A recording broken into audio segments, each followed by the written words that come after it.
சமூக நீதி காக்க ரத்தம் சிந்திய செம்மன் பூமியின் சொந்தங்களை, நம் உரிமை காக்க, நம் உரிமை வெல்ல நம் உறவுக்காரர் வருகிறார்.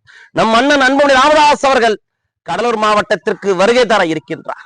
மா, பலா, வாழை என முக்கணியும் முந்திரி காட்டோடு பயிர் செய்து செழித்திருந்த பூமியில் உரிய விலையில்லாத காரணத்தினாலும், வெளிநாட்டு முந்திரியின் இறக்குமதியினாலும், அதன வாழாதாரத்தில் சென்ற நிலத்தடி நீர்மட்டத்தினாலும் விவசாயிகள் வெந்து தணிந்து செழித்திருந்த பூமியை சதுரடி கணக்கில் கூறு போட்டு விற்கின்ற அவலநிலையை துடைத்தெறிய முந்திரி விவசாயிகளை சந்தித்து விட்டு இன்று மாலை 5 மணி அளவிற்கு பன்ருட்டியில் மாபெரும் தலைமுறை காக்கும் உரிமை மீட்கும் நடைபயணத்தை மேற்கொள்கின்றார்.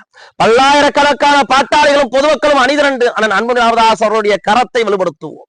இன்று மாலை 7 மணி அளவிற்கு கடலூர் மாநகரில் அண்ணன் அன்புமணி ராமதாஸ் அவர்கள் திராவிட ஆட்சியின் சூழ்ச்சியை அழித்தொழித்து எம் மக்களின் உரிமையை காத்து வேரோடும் வேரோடு மன்றோடும் இந்த அநியாய ஆட்சியை அகற்றிவிட்டு புதிதாக ஒரு ஆட்சியை அமைத்திட பொதுமக்களை சந்திக்க இருக்கின்றார். பொதுமக்களும் பாட்டாளி உறவுகளும் அண்ணன் அன்புமணி ராமதாஸ் அவர்களின் கரம் பற்றி பேராதரவு தந்து ஒன்று கூடி வென்று காட்டுவோம்.